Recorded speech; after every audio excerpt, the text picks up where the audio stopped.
Hello everyone and welcome back to another video. In today's video I'm going to show you how to add the products and hosting your website builder at 2026.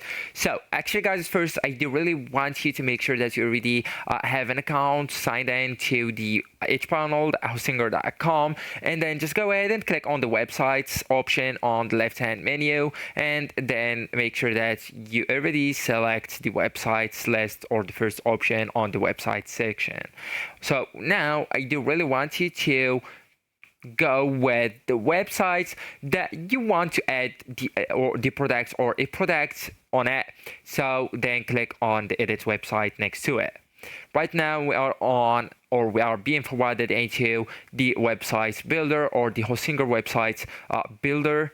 So actually guys, here to add a product you will need to go and click on the store option that's located on the left side bar, and then just click on the products section.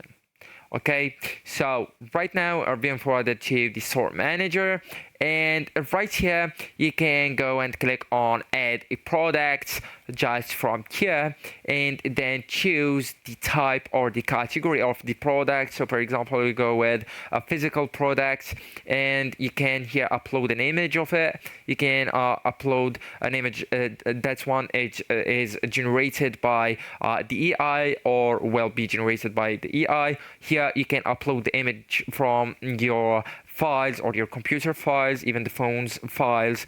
You can name it, so you can give it a title, even you can add the subtitle, the reborn, and give it a subscription or description, and then just set a price here, the discount price if any, and SKU, even the weight. And yeah, so here you will need to fill all the blanks and the infos of the products, and then just go and click on save. So actually guys, that's it. This is the end of the video. Thank you so much for watching, and goodbye.